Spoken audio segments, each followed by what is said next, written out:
Hi, it's me, the storyteller. Thank you for joining me.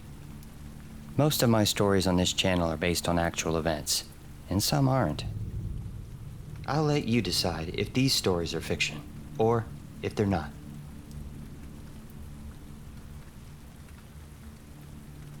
It started with a thread. Owen had been scrolling Reddit late into the night. Something he did too often, without much thought. Just a flick of his thumb, a steady stream of links and jokes and half-formed arguments. But this one caught his attention. Not because it had many upvotes, or because it was controversial, but because of the title. Does anyone feel like they're being watched by a thread? The text inside was sparse. One line centered at the top. It knows when you're here. That was it. No replies, no upvotes, nothing. It felt almost like a dare. Curious, he clicked refresh. One comment appeared beneath the post. Owen, you're late. He froze. He wasn't logged in. He hadn't left any trace that he could be linked back to his real name.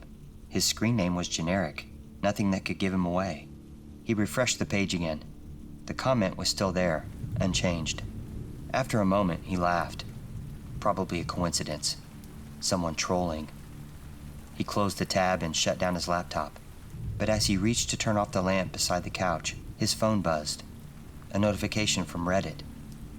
He opened it. A new reply. Still there, Owen? The next morning, he convinced himself it was a glitch, or some strange prank. He worked in IT. He'd seen stranger things. Maybe someone spoofing his network. Maybe an app running in the background, leaking data. He spent the better part of his lunch break running scans, checking connections, changing passwords. Everything came back clean. That night, he sat at his desk with a different laptop. Fresh install, new IP, VPN engaged. He searched for the thread title again. It didn't show up. But a different one did. How long have you been reading this? It said. The text inside was longer this time. Random numbers, fragments of code, words that didn't make sense. But the comments were worse. Scratching your arm again? Gray hoodie tonight, looks comfortable. His breath caught. He glanced down. He was wearing the hoodie. His sleeve was pushed up, his forearm red where he'd been absent-mindedly scratching. He checked the timestamp. The comment had been posted seconds before he even noticed himself doing it. He slammed the laptop shut. His heart was pounding. He didn't sleep that night. Every time he closed his eyes, he imagined a presence, watching from just beyond the screen. Not a person, not a hacker, something else. In the morning, he unplugged everything. His router, his modem, he even pulled the battery from his phone. Still, when he powered up a borrowed device at the local cafe, the thread found him again. Welcome back, Owen. The comments were worse now. They didn't just describe what he was doing. They predicted it. You're going to sip your coffee, then look behind you. He did. There was no one there. He left the cafe without finishing his drink. His hands were shaking. By the third day, he was afraid to turn on any screen. But curiosity gnawed at him. Late that night, he sat at his desk in the dark and reopened the browser. No VPN, no alias, just his usual login. The thread was waiting for him. A new post. Title. That's not you anymore. The top comment was a photo. At first, it looked like a random image. Grainy, poorly lit. But as he focused, he realized it was a photo of his apartment, his desk, his chair. The screen still open to Reddit. And in the background, barely visible, his own silhouette, standing behind the chair, blurred but unmistakable. His pulse spiked. He turned slowly, half expecting to see something behind him. But the apartment was empty, silent. He looked back at the screen. The image had changed.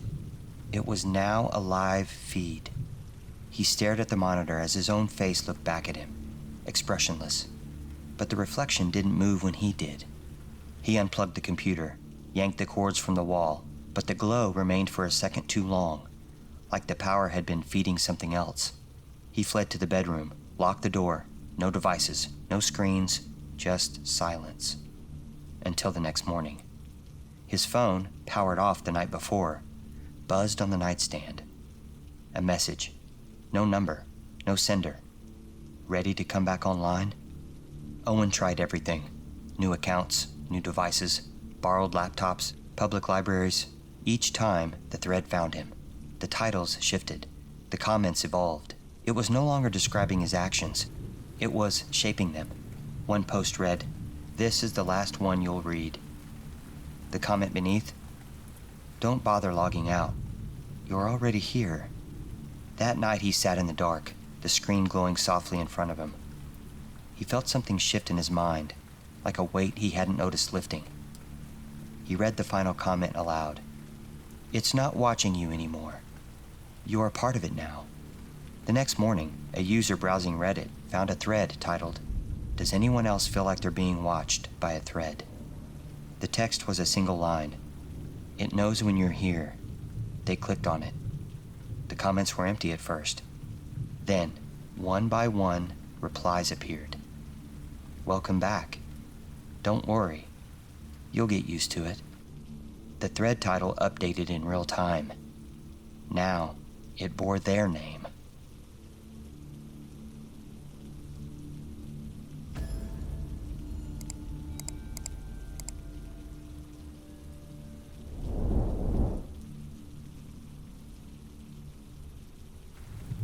Naomi didn't expect much when she signed the lease for apartment 4B. The building was older than most she'd considered, with a lopsided stoop and water stains that bled through the wallpaper in faint rings. But it was quiet, cheap, and close enough to the train that she could hear it but not feel it. After everything that happened last winter, quiet was all she really wanted. The neighbors kept to themselves, which she welcomed. A man on the first floor played jazz through a half-shut window on Sundays, and someone down the hall liked to smoke cloves late at night, the scent rising faintly through the vents. The stairwell creaked like it remembered every foot that had ever climbed it. In a way, Naomi liked that too. It gave the building presence, memory. It was on the fourth night that she first heard the voice. She was brushing her teeth, the faucet dripping in uneven intervals, when she mumbled a phrase to herself. Just something about needing more toothpaste. But 2 seconds later, from the floor below, she heard the same phrase. Not echoed, repeated. Same tone, same cadence, just a beat behind her own. She froze, waited. The sound of a pipe shifting maybe, or the wind tunneling down the alleyway behind the building. She laughed it off and went to bed. Strange acoustics, thin walls, nothing more. But the next night, it happened again. She commented aloud on the flickering hallway light, and from below, soft, barely perceptible, but real, her voice said the same thing. Slightly delayed, like an afterthought she hadn't meant to share. By the end of the week, it was undeniable. The voice was hers. Same vocal fry. Same dry tone she had when she was tired, but it didn't always come right away. Sometimes it waited. Sometimes it mispronounced things, like it was learning. She asked the building manager, a soft-spoken woman named Gretchen, who always seemed to be in the middle of another task. Naomi mentioned hearing sounds from apartment 3B and wondered if there might be an issue with the insulation. Gretchen didn't look up from her clipboard, just said 3B had been locked for years. No one lived there. That night, Naomi turned on her phone's recorder and left it running on the floor while she went out for groceries. When she played it back later, most of it was static and distant city hum. But near the 40-minute mark, her name was spoken, slowly, as if sounding it out for the first time. The voice wasn't exactly hers anymore. It was flatter, emptier, like something trying to fill a space it didn't quite understand.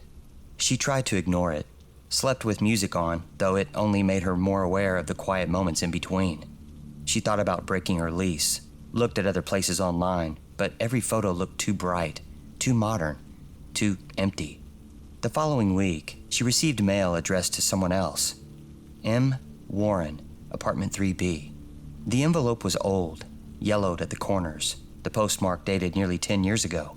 There was no return address. Inside, A single photo, a woman standing in front of the building, holding a set of keys and smiling. The number 3B was visible on a tag dangling from her keyring. The woman in the photo looked vaguely familiar, her smile too wide, her posture too stiff. Naomi couldn't place it at first, but the longer she stared, the more she realized the woman looked like her. Not exactly, but enough to make her stomach clench. She went digging online. Apartment forums, true crime threads, old posts about strange tenants and haunted rentals. One thread mentioned a woman who stayed in 3B briefly in 2014. She'd filed a noise complaint with the city, then stopped responding to friends. The last anyone heard, she left town or disappeared. It was unclear. Then Naomi found a blog post linked in the thread, half broken now, archived poorly, but it referenced dreams of speaking with yourself. The post ended with a warning. Don't answer when it talks back. That night, Naomi turned off the lights and sat in the center of the living room. She spoke aloud, asked simple questions, waited. The voice responded. Not always in perfect time, not always in perfect order, but it responded. Her words repeated, sometimes backwards, sometimes fractured, as though something was trying to reconstruct a conversation without understanding what it meant. One question she asked was, "What do you want?" The voice didn't answer right away. Then it said, "Want." Then again, slower, "To want." After that, Naomi stopped sleeping. There were moments, small, forgettable ones, when she'd find items in slightly different places. A fork turned the wrong way in a drawer. Her shoes left out when she remembered putting them away. The toilet lid left open. It was the kind of thing easy to blame on forgetfulness. But Naomi started writing everything down. Her notes confirmed what she already feared. Whatever was in apartment 3B was learning more than just how she spoke. It was learning how she lived. She called the manager again, insisted on seeing inside the unit. Gretchen grew tense, said it wasn't safe, some kind of foundation issue, insurance problems, pending city repairs. Naomi pressed, but got nowhere. So she waited until night. The lock on 3B was older than the rest, warped by time. It took her 10 minutes with a flathead screwdriver and a credit card to coax the door open. The hallway behind her was dead silent. No footsteps, no wind. The inside of the unit was cold. Stale air pressed outward as the door creaked open. The layout was identical to hers. Same window, same sink, same uneven floorboard in the hallway. But everything was wrong. The walls were blistered with damp, the wallpaper peeling like old skin. There were no furnishings, no trash, no signs of recent life, just dust, and a single chair in the center of the living room, facing the ceiling. As she stepped inside, she felt something give underfoot, a warped floorboard, hollow. She knelt and pried it up. Beneath it was a cell phone, same model as hers, dead. But she turned it over. The back was scratched with a name, Naomi. The case was a color she never used. And then the door slammed shut. She turned. The hallway was dark now. Upstairs, in apartment 4B, a light flickered on. The new tenant in 5B didn't notice anything strange when he moved in. The building was old, sure, but solid, and quiet, almost peaceful. The woman who lived below him, Naomi, he thought her name was, kept to herself. He rarely saw her, but he often heard her pacing at night.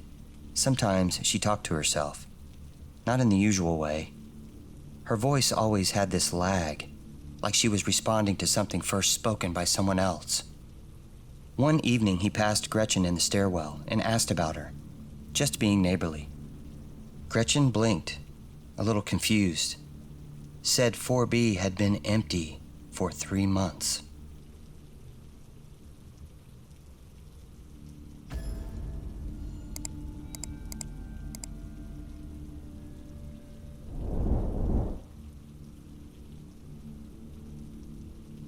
She had knocked on his bedroom door calmly, her voice low and oddly steady. She told him she had done something bad, that she hurt someone, and that they had to bury it before anyone else found out. She was 6 years old. He thought maybe she was talking about a bird or a raccoon, maybe something she'd found already dead and imagined into a crime.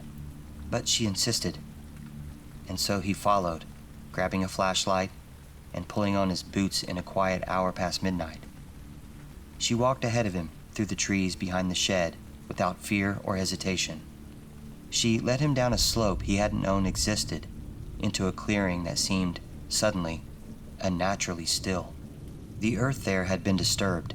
The soil was torn and soft.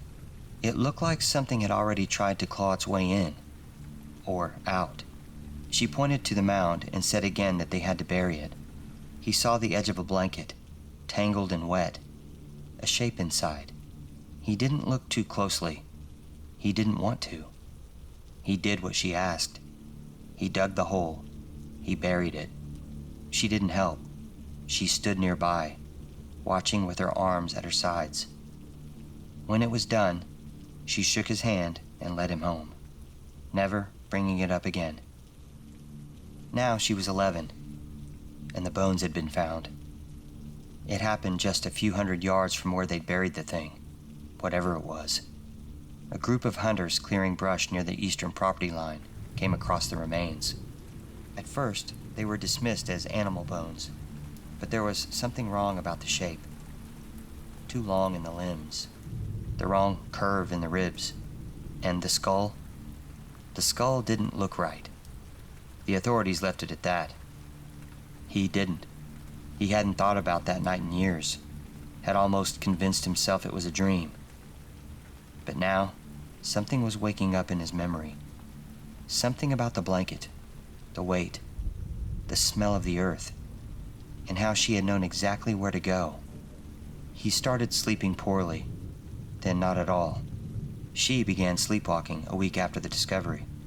He found her standing in the hallway outside his bedroom, eyes open but unseeing, completely still. He led her back to bed without waking her. The next morning, she said she didn't remember getting up. Later that same day, he saw her at the edge of the woods. She was standing in the tree line, staring at the clearing beyond. She told him she'd felt drawn there, that something wanted her to come back. That night, she talked in her sleep. He stood in her doorway and listened. The words were soft, mostly nonsense, except for one sentence. I didn't kill it. I just helped it. He went back to the burial site the next morning. The clearing had grown a bit, but it still felt wrong. The air there was stagnant. No wind, no birds, no life. He brought a shovel. The earth had sunken slightly. He started to dig, slower than before, careful not to disturb more than he had to. A few feet down, the soil turned dark and sticky. He struck something hard, but it wasn't wood. Not a rock, not metal either. It was smooth, fibrous, hollow, a shell of something once whole.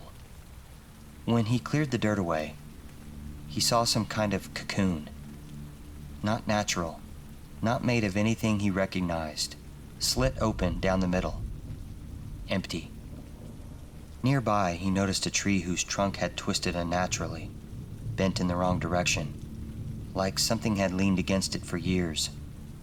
Behind that tree, something was watching, tall, unmoving, no face he could see, but the moment his eyes found it, the thing was gone. That night, he asked his daughter if she remembered what they buried. She didn't answer at first. Then, with her knees drawn up on the couch, she said no, but her voice trembled. She told him she remembered going out there, that something had called her, not with a voice, but with a thought, a presence. She said it had been hurt. It needed her help. It said it wouldn't hurt her, so she wrapped it in a blanket and waited for him to do the rest. When he asked her what it looked like, she went quiet for a long time. Then she said, I don't remember its face, She didn't say another word for the rest of the night. He found her again in the hallway past midnight. Her eyes were closed this time, but her mouth was moving. She whispered, "It still talks to me." He asked her what it said. She didn't respond, just turned and walked back to bed. The next morning, he returned to the hole. The cocoon was collapsing now, splitting and darkening like dried husk, but nearby he saw something new. Footprints, long, bare, deep in the softened soil, leading away from the site. He followed them as far as he could, but they vanished into pine needles and snowmelt. He stood there for a long time, trying to listen. Nothing moved, but he felt it. Something in the trees, not walking behind him, but beside him, matching his pace. That night, he locked every door, pulled furniture in front of the windows, made his daughter sleep in his room. At 3:11 a.m., he woke to a voice. It came from the hallway, calm, familiar, calling his name. He didn't move. The voice said his name again, first as a whisper, then slightly louder, testing, repeating, each time a little closer to how he'd say it himself. When he opened the door, just after dawn, no one was there, but the footprints were. Wet, bare, leading from the front door to his daughter's room. He asked her the next morning what it wanted. She stared at the wall for a while before answering. She said, maybe it was never dead. He asked what that meant. Then she said, maybe we didn't bury it. Maybe we planted it. By the 5th morning, she was gone. Her shoes sat neatly by the back door. Her window was cracked open. Her bed was cold. He found her out in the clearing, standing barefoot in the frost. She wasn't afraid. She said it was awake. He asked if it was nearby. She said no. It's everywhere now. He took her hand, walked her back to the house, locked the doors, shut every curtain. That night, the house creaked differently. The floorboards groaned like something had settled underneath them. He lay in bed, listening. His daughter was asleep in the next room, and from the other side of the front door, he heard her voice call his name.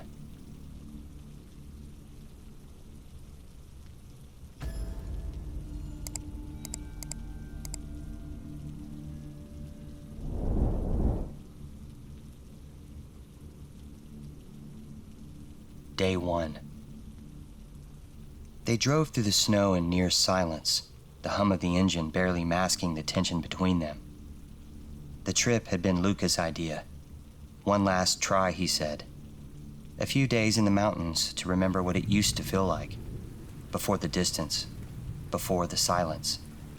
No phones, no fights. Just time. Amber had agreed. Not because she believed it would fix anything, but because part of her wanted to believe he still meant it. They weren't angry with each other. Not anymore. Just careful. Like strangers in a house that used to be theirs. The road narrowed as they climbed. No cell signal, no GPS. Just a handwritten set of directions and the occasional green marker pole jutting up from the banks of snow. Black trees pressed on both sides, their branches drooping under the weight of the winter. A sign for Hollow Lake appeared and vanished just as quickly, half buried in ice and rust. Lucas kept his eyes on the road. Amber kept hers on the forest. The cabin appeared around the final bend, a boxy A-frame nestled at the edge of the frozen lake, its porch half covered by a drift of untouched snow. There were no other cabins in sight, just pine, ice, and that creeping hush that settles in places too far removed from people. Lucas got out first, and then wrestled with the front door key. Amber stood still for a long time beside the car, watching the wind scrape tiny waves across the surface of the lake. Inside, the cabin was simple.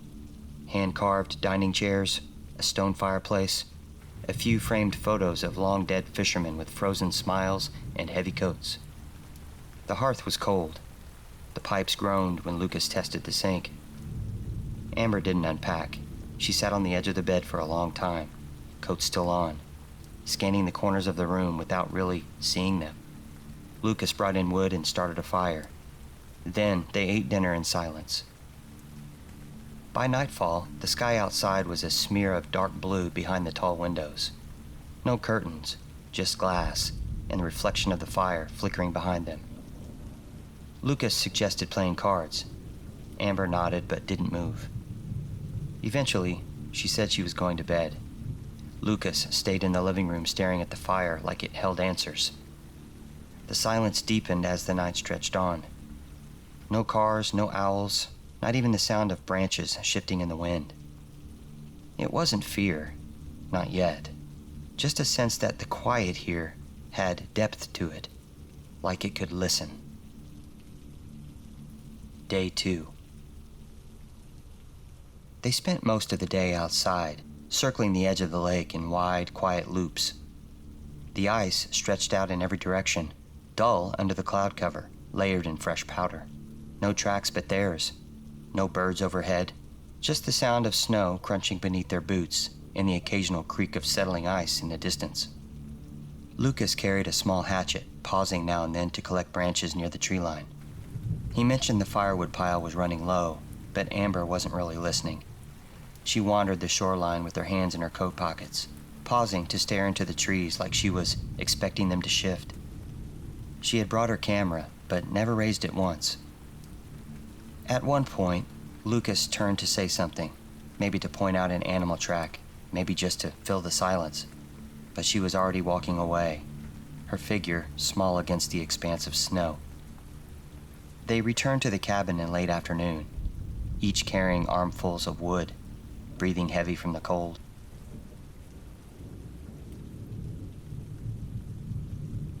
Lucas built a new stack by the fireplace. Amber shook the snow from her coat and started boiling water on the stove. For a moment, they sat on the floor in front of the hearth with bowls of instant soup between them. The fire cracked softly behind the quiet. Lucas made a small comment, something about the silence being good for them. A clean slate, like starting over. Amber smiled, but it didn't reach her eyes. Later, while washing the dishes, she asked how long the trip was supposed to be. 4 nights, Lucas said, drying a mug with the corner of his flannel sleeve. She nodded. Nothing else. Outside, the sky had turned a dim metallic gray. The trees across the lake looked further away now, blurred at the edges, almost smudged. The cabin felt smaller with the windows darkening. The fire didn't seem to warm quite as much.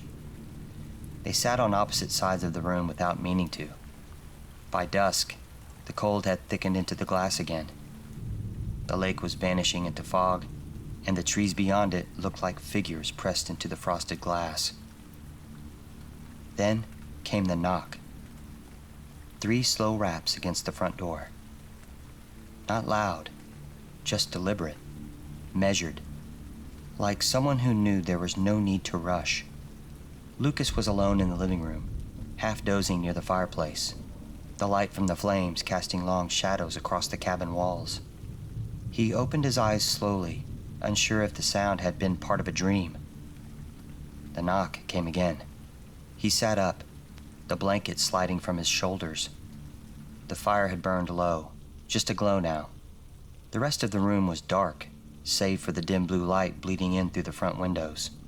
He moved quietly toward the door, pausing with his hand just above the knob. The air on the other side felt colder, like the draft was pressing inward. He waited. No third knock. No voice, just silence. Lucas turned on the porch light. The bulb flickered once, then held.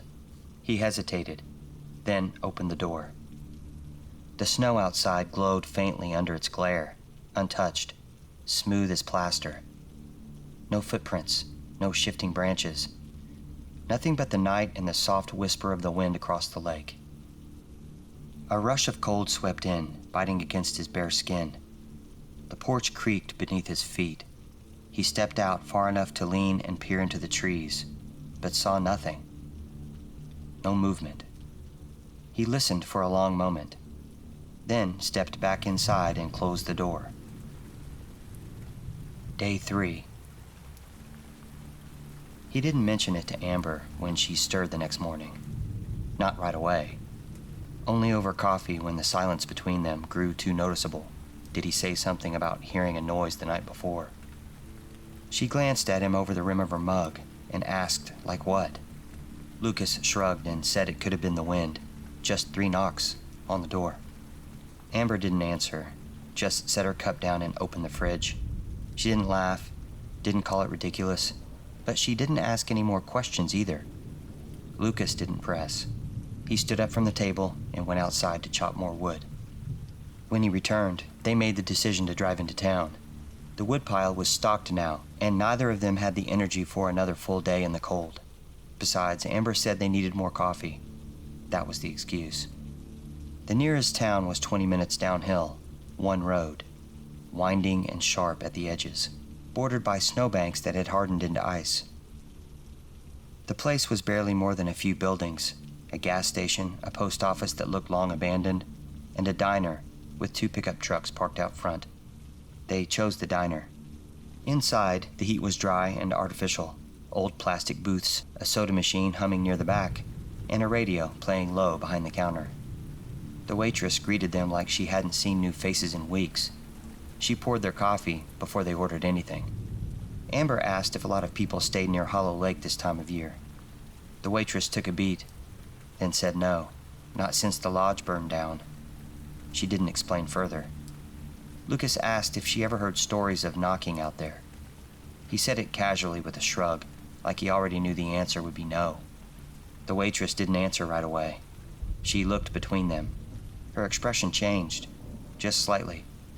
Then she responded by saying, "Don't open the door if it knocks." Nothing more. No smile. No curiosity. Just the sentence, "Don't open the door if it knocks." Then she turned away and went back to the coffee machine. Amber stared at her reflection in the window for the rest of the meal. Lucas didn't finish his eggs. They bought batteries and a spare lighter at the gas station on the way out. The man behind the counter didn't ask what they were for. He just bagged the items, handed them over, and said, "Storm's picking up again. Won't be many roads open tomorrow." Lucas thanked him. By the time they returned back to the cabin, the sky had started to darken again. The lake was dull and flat, the trees unmoving. But the feeling, the weight, was back. The firewood they'd stacked earlier that morning looked smaller now, like it had been disturbed. Amber paused at the front door before going inside. She didn't know why, just that something felt off.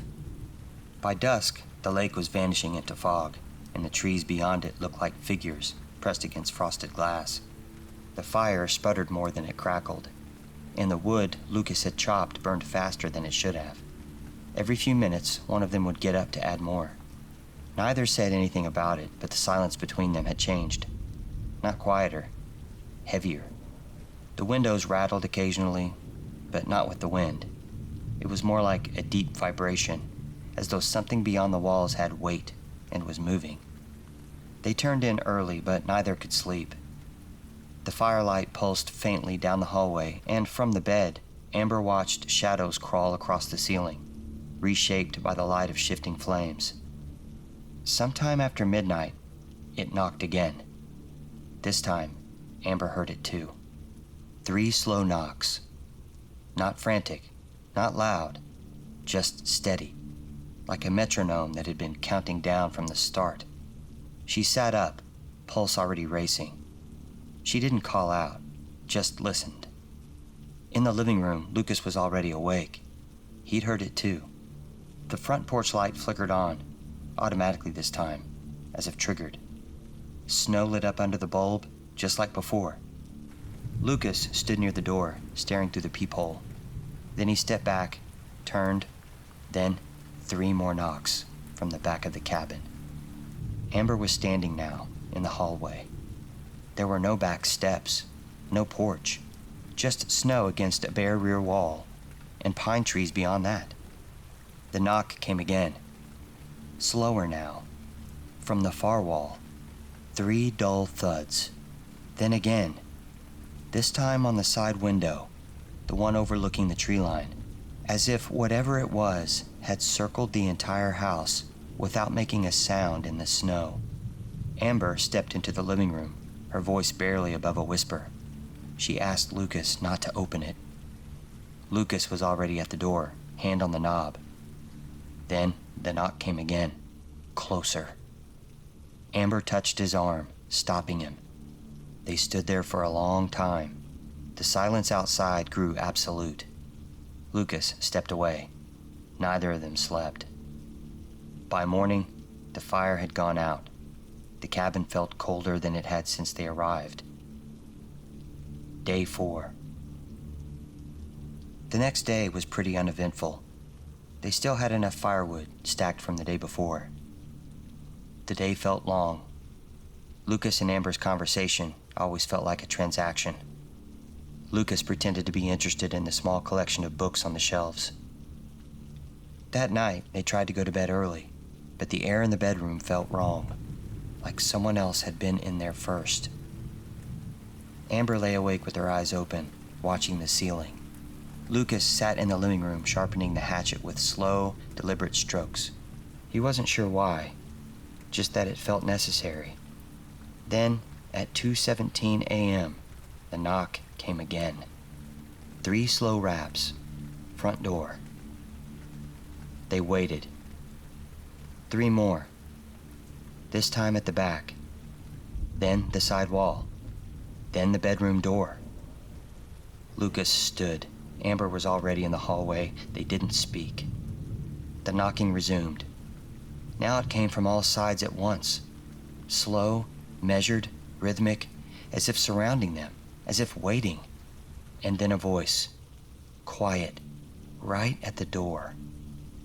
It called Amber's name. Not whispered, not shouted, just spoken, like it knew her, like it had always known her. She backed away. Lucas stepped forward. She told him not to open it. Lucas stared at her, then at the door. The voice called again. Her name, then his. Lucas reached for the handle. Amber stepped between him and the door, eyes wide, her voice shaking now. She told him if he opened it, it wouldn't be him anymore.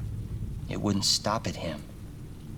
The voice called out one more time, then fell silent. They stood like that for a long time, frozen, between whatever was outside and whatever was breaking them apart inside. Eventually, Lucas stepped away. Amber made sure the door was locked. The knocks didn't come again. Day 5. By morning, the snow outside was deeper than ever. It had stormed all night. The trail they'd carved days earlier was gone. Even the porch looked unfamiliar, like it belonged to a different cabin entirely. A snowdrift was pressed against their car, tires sunken deep in the snow. They both knew their vehicle wouldn't be able to be moved anytime soon. Lucas said they should try to hike out. Amber agreed, though her voice sounded distant to her own ears, like it was echoing from somewhere behind her. The sky was pale, drained of color. The trees bent slightly under the weight of the snow, forming a tunnel as they moved down the narrow path. A mile in, they heard it again. 3 soft knocks, off to the side, just beyond the tree line. Lucas stopped, turned toward it. Amber said his name. He looked back at her and smiled. That was when she knew. It wasn't the wrong shape or some grotesque imitation. It was perfect. Too perfect, like a painting of someone she used to love. His eyes were still, empty, his movements just a fraction too smooth. He reached out, not fast, just gently, as if inviting her to follow. Amber ran. She didn't know how far, just enough to lose sight of him, enough to feel the world bend around her again. And when she reached the cabin, the same one, though she could have sworn she'd run the other direction, the door was already open. The fire inside was burning. Her mug was still on the table. Footsteps crunched behind her. She didn't turn around. She stepped inside, sat down at the table. The fire popped. Warmth crept up her arms.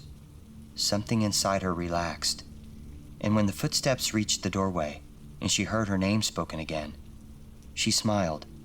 Not because she wanted to, but because something else already had.